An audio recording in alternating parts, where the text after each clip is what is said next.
Good evening, students. Myself, Kritika. I am lecturer at EC Department in Neharchand Polytechnic College, Jalandhar. Before starting my lecture, I would like to give you some of the instructions you need to follow to make yourself safe from this COVID-19. That is, wash your hands, maintain social distance, and wear mask. I hope you all are already following these instructions or precautions. So, our main target is to make yourself safe and healthy at home.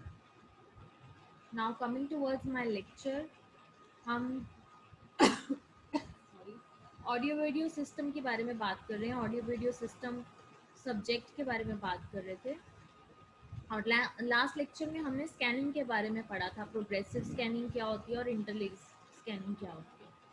अब जब हम TV की बात करते हैं तो कुछ terminologies के बारे में पता होना ज़रूरी है और ये इम्पॉर्टेंट भी है. सबसे पहले आ जाता है ग्रॉस स्ट्रक्चर, जिसमें हम एस्पेक्ट रेशियो की बात करते हैं, ज्योमेट्रिक फॉर्म की बात करते हैं. देन आ जाता है इमेज कंटिन्यूटी, कि इमेज की जो कंटिन्यूटी है वो किस तरह से बनी हुई है. देन स्कैनिंग लाइंस कितनी हैं और कितनी होनी चाहिए. देन फ्लिकर जो कि इंटरलेस स्कैनिंग में हमने रिमूव करा है. देन फाइन स्ट्रक्चर क्या होता है और टोनल ग्रेडेशन क्या होता है. ये कुछ टर्म्स हैं जिसके बारे में पता होना ज़रूरी है जब हम एक टीवी के बारे में बात करते हैं. क्योंकि हम मोनोक्रोम टीवी के बारे में बात कर रहे थे, हमने स्कैनिंग के बारे में बात करी, तो अब हम इन टर्मिनोलॉजीज के बारे में बात करेंगे. सबसे पहले आता है ग्रॉस स्ट्रक्चर. ग्रॉस स्ट्रक्चर का मतलब क्या है? सो सॉरी, मेरा थ्रोट थोड़ा सा खराब है. ग्रॉस स्ट्रक्चर का मतलब क्या है कि जो हम फ्रेम यूज कर रहे हैं वो रेक्टेंगुलर फ्रेम होना चाहिए. जनरली आपने देखा होगा, आप सिनेमा में जाते हो, मूवी देखने जाते हो, वहाँ पे भी जो हमारा टीवी की जो आपकी सिनेमा हॉल की स्क्रीन होती है वो रेक्टेंगुलर होती है. तो ये जो विड्थ है और हाइट है उसकी रेशियो डिफाइंड है, जिसको हम बोलते हैं एस्पेक्ट रेशियो. एस्पेक्ट रेशियो की जो वैल्यू है दैट शुड ऑलवेज बी 4:3, और ये एक स्टैंडर्ड माना गया. 4 हमारी विड्थ होनी चाहिए और 3 हमारी हाइट होनी चाहिए.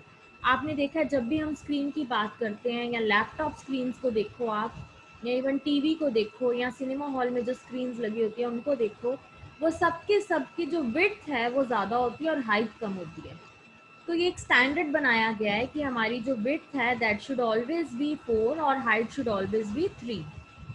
अब हम लार्जर विड्थ क्यों रखते हैं, उसका रीज़न है कि जो हमारा मोशन है, हमने जब स्कैनिंग फ्रेम्स की बात करी थी तो आपने देखा था कि हम जब स्कैनिंग कर रहे हैं उसको हॉरिजॉन्टली स्कैन कर रहे हैं और वर्टिकली भी स्कैन कर रहे हैं. तो जब हम मोशन की बात करते हैं, यानी कि जब पिक्चर हमारी मूविंग होती है या चल रही होती है, तो वो हमेशा हॉरिजॉन्टल डायरेक्शन में चलती है. आपने अपने मोबाइल फ़ोन्स की भी बात करते हैं तो मोबाइल फ़ोन्स में आप देखो आपका जो मोशन है वो हॉरिजॉन्टल साइड पे ज़्यादा होता है देन वर्टिकल प्लेन. तो जो हमारी आईज़ हैं वो मोर कंफर्टेबल होती हैं 4:3 रेशियो को देखने के लिए, और उनको जल्दी थकावट नहीं होती हमारी आईज़ को. जब हमारी पिक्चर की विड्थ ज़्यादा है हाइट से, तो हमारी आईज़ जो है वो कंफर्टेबली एक पिक्चर को देख पाती हैं. नेक्स्ट आता है usages of rectangular frame in motion picture. जब हम मोशन पिक्चर की बात, यानी कि एक मूवी की बात करते हैं, उसमें जो विड्थ और ओवर हाइट है दैट इज़ 4:3. ये एक इम्पॉर्टेंट फैक्टर है ताकि हम इजीली जो है वो आइज़ जो है हमारी वो पिक्चर को देखते रहें और जल्दी थकावट महसूस ना करें. ठीक है, तो अभी हमने इसके बारे में बहुत डिटेल में बात करी हुई है. हम आते हैं सीधा सिंक्रोनाइजिंग पल्सेस के ऊपर. अब सिंक्रोनाइज क्या है? जब हम जो चीज़ स्कैन कर रहे हैं, जो हमारी कैमरा ट्यूब के पास स्कैनिंग के बाद आई है और जो वहाँ से ट्रांसमिट हुई, और जब वो रिसीव हुई तो पिक्चर ट्यूब ने उसको रिसीव किया, तो वो हमारा अगर सिंक्रोनाइजेशन प्रोसेस चल रहा होगा, यानी अगर हमारा जो पिक्चर है वो प्रॉपरली सिंक्रोनाइज्ड होकर रिसीव हुआ होगा, तभी हम प्रॉपर उसको स्क्रीन को नॉइस और डिस्टॉर्शन के बिना हमारी पूरी की पूरी पिक्चर को प्रॉपर देख पाएंगे. अगर हमारे कोऑर्डिनेट्स डिफरेंट हैं, या फिर हमारी जो पिक्चर कैमरा ट्यूब ने ट्रांसमिट करी थी और जो पिक्चर ट्यूब ने रिसीव करी वो डिफरेंट हैं दोनों में, उनमें सिंक्रोनाइजेशन की कहीं प्रॉब्लम है, वो आपस में सिंक्रोनाइज नहीं है अगर ट्रांसमीटर और रिसीवर, तो हमारी एग्जैक्ट पिक्चर जो है वो रिकवर नहीं हो पाएगी, हम एग्जैक्ट पिक्चर को रीजनरेट नहीं कर पाएंगे।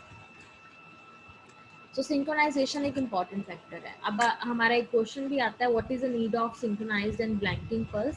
तो सिंक्रोनाइज्ड पल्स का आपको रोल पता लग गया। हम कंपोजिट वीडियो सिग्नल जब बात करेंगे तो और डिटेल में इसके बारे में बात करेंगे। नेक्स्ट आता है इमेज कंटिन्यूटी। अब इमेज की कंटिन्यूटी किस तरह से बनती है? स्कैनिंग बेसिकली है क्या? स्कैनिंग है कि एक ऐसा प्रोसेस है जिससे देखने वाले को ऐसा लगता है कि हमारी पिक्चर जो है वो मूविंग है या कंटिन्यूटी में हमारी आंखों के आगे से निकल रही है, जबकि हम जो पिक्चर हमारी आंखों के आगे से जो निकल रही होती है वो एक स्टिल पिक्चर होती है। तो जब भी हमने एक मोशन बताना है कि हमारी मूविंग पिक्चर है या मूवी चल रही है, तो वो एक ऐसा मूविंग इल्यूजन हमारी आईज के ऊपर होना चाहिए कि वो बिल्कुल स्मूथ और कंटिन्यूस लगे। और स्मूथ और कंटिन्यूस जब हम बात करते हैं तो दैट मीन्स हम परसिस्टेंस ऑफ विजन की बात कर रहे हैं। परसिस्टेंस ऑफ विजन का मतलब होता है ऑलरेडी एक स्टैंडर्ड बना हुआ है कि अगर 1/16 वैल्यू है, यानी कि 1/16 जो पार्ट है लाइट का, जब वो हमारी आंखों के आगे से निकलता है 1 सेकेंड में, तो उसको हम परसिस्टेंस ऑफ विजन बोलते हैं। जब हमारी आईज के ऊपर कोई लाइट फॉल करती है और वो चली जाती है, अगर वो 1/16 टाइम के लिए हमारी आईज के ऊपर लाइट फॉल करेगी, उसके बाद आप लाइट को हटा लो तो हमारी आईज जो है वो 1/16 टाइम के लिए हमारी आईज के आगे उस लाइट का इफेक्ट रहता है। आप अगर सूरज की रोशनी को देखते हो, अगर आप थोड़ी देर के लिए सूरज को लगातार देखो और उसके बाद आईज बंद करो, तब भी आपकी आईज के आगे 1/16 टाइम के लिए या 1/16 सेकेंड के लिए आपकी आईज के आगे वो एक इल्यूजन रहता है, आपको लाइट हल्की सी फिर भी फील होती रहती है। तो इसको हम बोलते हैं persistence of vision. Incident light जब हमारी आंखों पे फॉल करती है, हम कुछ टाइम के लिए उस लाइट को महसूस करते हैं, तो वो 1/16 सेकेंड के लिए हमारी आईज के आगे वो इमेज रहती है, और इसी को यूज करके हमने इल्यूजन बनाया है। तो हम क्या करते हैं, स्कैनिंग रेट हमने एक डिफाइन किया हुआ है। अगर हमारी आईज के आगे स्कैनिंग रेट की जब हम बात करते हैं, तो स्कैनिंग रेट पर सेकंड का मतलब क्या है? अगर हमने 16 से ज़्यादा टाइम के लिए एक पिक्चर को चलाया, तो वो हमारी आंखों के आगे उसका इफेक्ट रहता है। इतने में ही हम नेक्स्ट पिक्चर ले आते हैं। अब पिछली पिक्चर का इफेक्ट आइज के आगे है और नेक्स्ट पिक्चर आ गई, तो वो इस तरह से प्रोसेस चलता जाता है जिसकी वजह से हमें लगता है कि हमारी पिक्चर मूविंग है। तो स्कैनिंग रेट पर सेकंड जो है हमने वो 16 से ज़्यादा बनाया है, ताकि जो हमारी नंबर ऑफ पिक्चर्स जो हैं 1 सेकंड के अंदर से जो निकल रही हैं वो 16 से ज़्यादा हो और हमारी आइज़ को ऐसे लगे कि हमारी जो पिक्चर है वो मूविंग है। इसीलिए हमने 25 फ्रेम्स 1 सेकंड के आगे से निकालने हैं या 50 फ्रेम्स 1 सेकंड के आगे से निकालने, आंखों के आगे से निकालने हैं, ताकि हमें पिक्चर मूविंग लगे। Process of scanning using persistence of vision किस तरह से काम हो रहा है? A shutter in the projector rotates in front of a light source. जो हमारा प्रोजेक्टर है वो लाइट सोर्स के आगे से वो घूमता है और उसमें एक पिक्चर जो है हमें नज़र आती है जो कि स्क्रीन के ऊपर प्रोजेक्ट की जाती है। When the film frame is still, जब पिक्चर स्टिल है but blanks out any light from the screen during the time.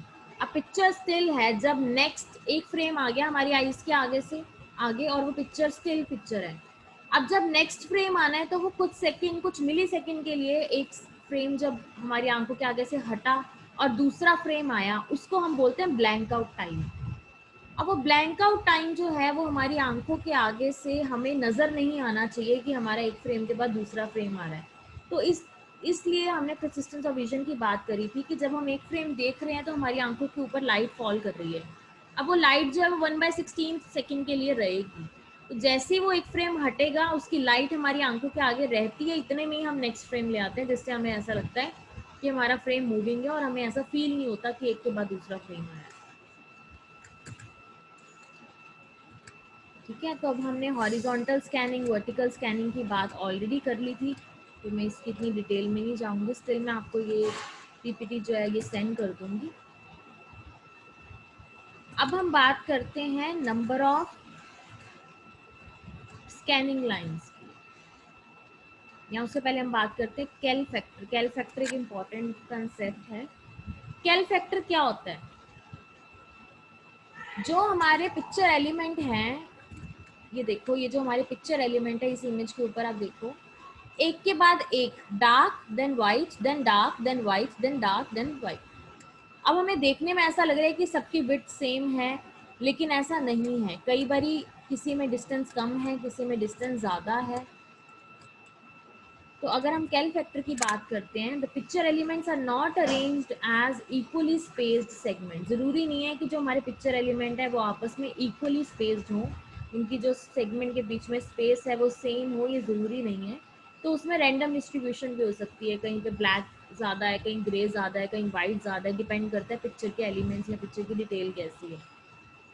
तो उस केस में हमने एक स्टैटिक एनालिसिस किया है, या एक सब्जेक्टिव टेस्ट किया है हमने, जिससे हमें पता लगा कि average number of effective lines जो हैं वो 70% होती हैं टोटल लाइन की, और 30% ऐसी होती हैं जो बीच में से लॉस हो जाती हैं। लॉस इन द सेंस कि 30% जो हमारी लाइंस हैं वो ऐसी हैं कि जब हमारा बीम स्पॉट उसके ऊपर पड़ता है तो वो आपस में मर्ज हो जाती है।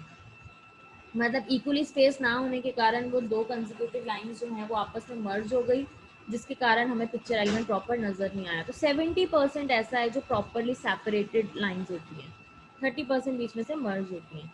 तो जब हमने total effective number of lines निकालनी है तो उसका ये फॉर्मूला है, that is NR is equal to NV into K, और इस फॉर्मूला से हमारा 602 वैल्यू निकलता है। लेकिन ये हम बात करें इन जनरल, लेकिन जब हम इंडिया की बात करते हैं तो हमें पता है हमारी टोटल नंबर ऑफ लाइंस जो है वो 625 लाइंस होती हैं। तो जब हम इसका कैल फैक्टर निकालते हैं तो that would B 585 effective lines. इसमें आप देखो, यहाँ पे मैंने लिखा हुआ है, कैल फैक्टर की बात करेंगे। ये 40 स्कैनिंग लाइंस हम लेके चलते हैं कि हमारे फ्रेम में से ख़राब हो गई। हम बताते हैं पहले कि 625 लाइंस हम स्कैन करते हैं। 625 लाइंस में से 40 स्कैनिंग लाइंस ऐसी हैं जो आपस में मर्ज होगी, या जहाँ बीम स्पॉट है वो उसकी वजह से हमें लाइंस जो हैं वो मर्ज होगी, यानी लॉस होगी। तो 40 लाइंस जो है हमारी उसमें से लॉस हो जाती हैं, और हम एक स्टैंडर्ड मान के चलते हैं कि हमारे 625 लाइंस का जो फ्रेम होता है उसमें से 585 लाइंस जो हैं वो एक्टिव लाइंस होती हैं। मतलब हमारी जो एक्चुअल इन्फॉर्मेशन है वो 585 लाइंस में है, और जो बाकी 40 लाइंस हैं या वो मर्ज होगी या फिर उसमें ब्लैंकिंग पल्स दे दी हमने, जैसे कि रीट्रेस टाइम के लिए जो हमारा टाइम लगता है वो ब्लैंकिंग पल्स को दे दिया 40 लाइंस में, या फिर हम किसी और पैरामीटर के लिए उसको यूज़ करते हैं। तो बेसिकली 585 जो है हमारी ये एक्चुअल स्कैनिंग लाइंस होती है, और कैल फैक्टर की वैल्यू हमेशा 0.7 में होगी। अब हम बात करते हैं फ्लिकर। फ्लिकर की मैंने आपको ऑलरेडी बताया। फ्लिकर क्या होता है? जब हम एक फ्रेम को स्कैन कर रहे हैं और जब वो फ्रेम स्कैनिंग करते करते बॉटम पे आ चुका है, हमारा जो स्कैनिंग बीम है, जो वो बीम लाइट इलेक्ट्रॉन बीम जो है वो बॉटम में आ चुकी है एट द एंड, तो उसने नेक्स्ट फ्रेम के टॉप पे जाना है। उसको जब वो टाइम लगता है एक फ्रेम के बाद दूसरे फ्रेम के टॉप पोजीशन पे आने के लिए, उसको हम फ्लिकर बोलते हैं। मतलब एक फ्रेम के बाद जब दूसरा फ्रेम आ रहा है उसके बीच में जो गैप है, दैट इज बेसिकली फ्लिकर। अब उसको रिमूव करने के लिए हमने 25 फ्रेम्स को एक सेकेंड में हमने स्कैन किया, ताकि हमें वो मूविंग लगे, हमें ऐसा ना लगे कि एक के बाद दूसरे में टाइम था। तो उसको रिमूव करने के लिए हमने 25 फ्रेम्स को यूज़ करना शुरू किया एक सेकेंड के अंदर, ताकि हमारी इल्यूजन ऑफ कंटिन्यूटी बनी रहे। They are not rapid enough to allow the brightness of one picture और frame to blend smoothly into the next. अब क्या हो रहा था, जब हमारी स्क्रीन बीच में ब्लैंक होती है, तो अगर हम 25 फ्रेम्स की बात करते थे तो 25 फ्रेम्स पे भी हमारा जो फ्लिकर एलिमेंट है, यानी कि एक के बाद जब दूसरा फ्रेम आता है उसके बीच में जो डिफरेंस है, टाइम डिफरेंस, वो हमें हल्का सा नज़र आता था, जिसकी वजह से ऐसा नहीं लगता कि एक के बाद जो दूसरा फ्रेम आया है वो बड़ा स्मूथली आया है। तो इस वजह से हमने फ्लिकर को रिमूव करने के लिए हमने फ्रेम टाइम जो था वो बढ़ा के 25 से हमने 50 कर दिया। जिससे कि हमारी फ्लिकर जो है वो रिमूव हो गया। तो हमने 50 फ्रेम्स को यूज़ करना शुरू किया, जो कि इंटरलेस स्कैनिंग में हम यूज़ करते हैं। Effective rate of 50 vertical scans per second is utilize to reduce flicker in TV.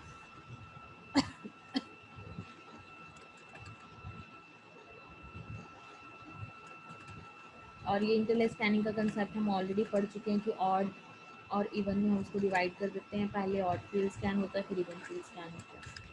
Scanning period में भी हॉरिजॉन्टल स्कैनिंग की बात हमने करी थी, दैट इज़ 15625 जो है उसको हम 10⁻⁶ के साथ डिवाइड करते हैं, दैट इज़ 64 माइक्रोसेकेंड जो है हमारा हॉरिजॉन्टल लाइन पीरियड होता है, जिसमें से हमारी एक्टिव लाइन जो है उसको स्कैन होने में 52 माइक्रोसेकेंड लगते हैं और 12 माइक्रोसेकेंड लगते हैं ब्लैंकिंग पीरियड के लिए।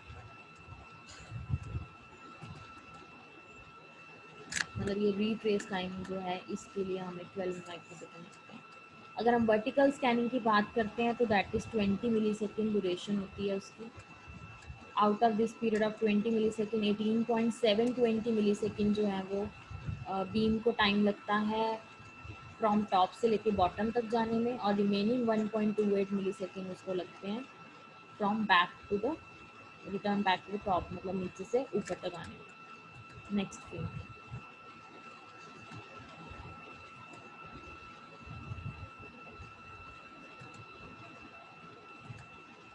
So this was all about your scanning, interlaced and progressive scanning. अब हम बात करते हैं रेजोल्यूशन की। रेजोल्यूशन क्या होता है? हमारी इमेज की एबिलिटी कि हम उसको एज इट इज़ रिप्रोड्यूस कर सकें जैसा वो ट्रांसमिट हुआ था, जितने अच्छे से हम उसको रिप्रोड्यूस कर सकें हम उतने अच्छे से बोलते हैं कि इस पिक्चर की जो क्वालिटी है दैट इज़ सो फाइन। तो फाइन स्ट्रक्चर बेसिकली क्या है? रेजोल्यूशन है। जितना अच्छा इमेज का रेजोल्यूशन होगा उतनी अच्छी इमेज हमें नज़र आएगी। और रेजोल्यूशन का मतलब क्या है कि हम कितने इफेक्टिवली एक इमेज को दोबारा से रिप्रोड्यूस कर सके जब वो सेंड हुई।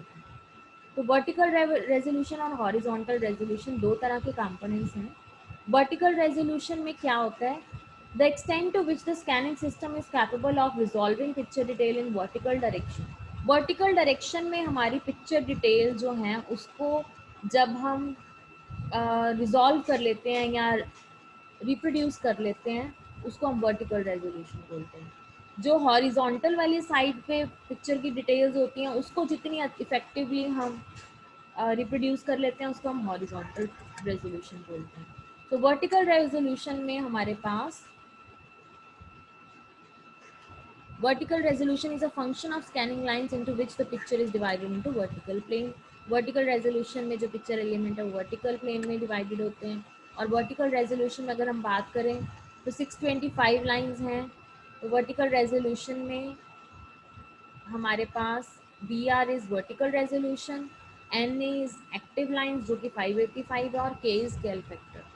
सो हम 585 इंटू 0.7 आप ले सकते हो कैल फैक्टर को, तो उसके अकॉर्डिंग आपके अप्रॉक्सीमेट 400 लाइन्स आ जाती हैं जो कि वर्टिकल रेजोल्यूशन जो है रिप्रोड्यूस करने की कोशिश करते हैं।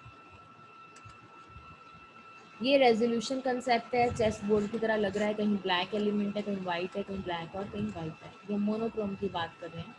और जब हॉरिजॉन्टल रेजोल्यूशन की बात करते हैं तो वो हॉरिजॉन्टली देख रहा है सिर्फ, वहाँ पे alternate black and white lines of resolution आपको दिखाई दे रही हैं। और इधर वेव शेप भी आप देख सकते हो, उसमें जब वाइट लेवल है तो पीक है, और जब ब्लैक लेवल है तो हमारे सिग्नल का लेवल 0 है। और इसका जब हमने हॉरिजॉन्टल रेजोल्यूशन निकालना है तो उसका फॉर्मूला होता है active line into aspect ratio, that is 585 into 4/3, that would be 780 lines. तो ये हमारी into Kell factor that is 533 हमारी जो है वो हॉरिजॉन्टल रेजोल्यूशन वैल्यू है। 5 मेगाहर्ट्ज़ जो है हमारी ये फ्रीक्वेंसी होती है एक मोनोक्रोम टीवी की, जिसका फार्मूला है number of active lines into aspect ratio into resolution factor divided by 2 into time duration of one active line. Active line हमारे पास 585 है, एस्पेक्ट रेशियो 4/3 है, रेजोल्यूशन फैक्टर जिसको हम के और कैल फैक्टर बोल रहे हैं that is 0.7, 2 into time duration of one active line. हमने अभी बात करी थी कि 52 माइक्रो सेकेंड जो है वो हमारी एक एक्टिव लाइन को स्कैन होने में लगते हैं। तो this will be approximately 5 megahertz frequency. So ये हमारी फ्रिक्वेंसी है दैट इज़ 5 मेगाहर्ट्ज और टाइम है दैट इज़ 52 इंटू 10⁻⁻6 267। ये आपको देखने की ज़रूरत नहीं है, वैसे आपको सिर्फ फ्रिक्वेंसी याद रखनी है। जो फ्रिक्वेंसी है उसको आप 1/f कर दो, that will be time. Then the last one is tonal gradation. Tonal gradation क्या होता है? The signal transmission system should have proper transfer characteristics to preserve same brightness gradation as the eye would perceive when viewing the scene directly. अब जब हमारी eyes किसी चीज़ को देख रही है, उसका ब्राइटनेस लेवल जो है वो सेम रहना चाहिए, प्रिजर्व रहना चाहिए एक फ्रेम से दूसरे फ्रेम पे जाने तक, जिसको हम टोनल ग्रेडेशन मतलब टोन्स की बात कर रहे हैं। अगर कोई भी नॉन लिनियरिटी आ जाती है हमारी ब्राइटनेस में, तो हमारी पिक्चर ट्यूब इतनी कैपेबल होनी चाहिए कि वो उसको करेक्ट करके प्रॉपर ब्राइटनेस लेवल को सेट करके रखे, यानी लीनियर करेक्टरिस्टिक्स शो करे। So sensation in the eye to detect changes और ब्राइटनेस इज लोगैरिथम्स। ठीक है, तो हमारा जो आईज हैं उसकी सेंसेशनल एक्टिविटी को अगर हम मेजर करते हैं वो लॉगरिथमिक स्केल में हम मेजर करते हैं। सो इसको ध्यान में रखिए, हमने ब्राइटनेस लेवल को सेट करना है। अब हम बात करते हैं टोन की। तो टोनल क्वालिटी में क्या क्या चीज़ें आ जाती है? सबसे पहले कंट्रास्ट आता है। कंट्रास्ट का मतलब क्या है? ब्लैक और वाइट में डिफरेंस। तो हमारे जो आपने देखा है ब्लैक में इंटेंसिटी ज़्यादा होती है, वाइट पार्ट में इंटेंसिटी कम होती है या ज़ीरो होती है, तो इसको हम कंट्रास्ट बोलते हैं। कंट्रास्ट रेशियो क्या है? मैक्सिमम ब्राइटनेस का लेवल क्या और मिनिमम ब्राइटनेस का लेवल क्या, that is contrast ratio. Day light में जनरली 10,000 रेशियो 1 होता है, और हम जनरली ये बोलते हैं कि जब भी टीवी ऑन करो और टीवी देख रहे हो तो एक छोटी सी लाइट आपके रूम में ज़रूर चलती होनी चाहिए, जिससे कि आपकी आईज जो हैं उन पर ज़्यादा स्ट्रेस नहीं पड़ता और वो जल्दी थकती नहीं है। So ratio of brightness variation. अब ब्राइटनेस में कितनी वेरिएशंस आ रही हैं कि हमारी पिक्चर जो है जब वो रिप्रोड्यूस हो रही है पिक्चर ट्यूब के ऊपर, जब हमें पिक्चर नज़र आ रही है, तो उसमें ब्राइटनेस वेरिएशंस जो हैं ओरिजिनल सीन से, उसको हम गामा ऑफ द पिक्चर बोलते हैं। हम गामा को चेंज करते हैं तो हम रेड लेवल को चेंज कर सकते हैं, उसमें जो हमारे प्राइमरी कलर्स होते हैं उनकी वैल्यूज़ को, उनके लेवल्स को हम चेंज करते हैं, तो वो गामा ऑफ पिक्चर चेंज हो जाता है। जनरली इसको 0.5 रखा जाता है, और ये इंटेंसिटी जो हमारी eye can accommodate no more than 10:1 variation of light intensity. 10:1 एक वेरिएशन जो है वो सेट करी हुई है, जिससे हमारी आईज को प्रॉब्लम नहीं आती। और व्यूइंग डिस्टेंस भी हम ध्यान में रखते हैं कि जो हमारी स्क्रीन है वो कितनी दूर होनी चाहिए हमारी आईज से। That should always be approximately 15 degree, अगर हम वर्टिकल पिक्चर साइज की बात करते हैं। और जनरली जो हमारी पिक्चर की हाइट होती है उसके 3 to 8 टाइम्स जो हैं वो हमारा डिस्टेंस होना चाहिए। Generally person to person vary करता है, अदरवाइज 3 to 8 टाइम्स जो है वो पिक्चर हाइट से हमारा जो आइज़ का डिफरेंस होना चाहिए स्क्रीन से। So this was all about your main definition जो हम यूज़ करते हैं टीवी के टाइम। सो आपको ये एस्पेक्ट रेशियो क्या होता है, और ये कंट्रास्ट क्या है, टोनल ग्रेडेशन में क्या क्या चेंजेस आती हैं, स्कैनिंग लाइंस एक्टिव कितनी हैं, ये सब के बारे में आपको पता होना चाहिए। आई होप आपको मेन पॉइंट्स क्लियर है। हम इसके बहुत ज़्यादा डेप्थ में नहीं जाएंगे क्योंकि अलग से कम ही पूछा जाता है। जनरली अलग से एस्पेक्ट रेशियो पूछ लेते हैं एग्ज़ाम में, या टोनल ग्रेडेशंस के बारे में पूछ लेते हैं। उसके अलावा हॉरिजॉन्टल और वर्टिकल रेजोल्यूशन और हॉरिजॉन्टल वर्टिकल फ्रीक्वेंसी के बारे में आपको पता होना चाहिए। इसका मतलब एक ब्रीफ सा ही लेना है, मैंने बहुत डिटेल में आपको बताया और ये स्लाइड्स भी बहुत डिटेल में बनाई हुई हैं ताकि आपको हर चीज़ क्लियर हो जाए, अदरवाइज हमने इसको ब्रीफ नहीं करना है। ठीक है, सो स्टूडेंट्स आई होप आपको ये क्लियर है। अगर आपको कोई भी डाउट है इसमें तो हम नेक्स्ट लाइव लेक्चर में इसको क्लियर कर लेंगे। Thank you so much for watching this video.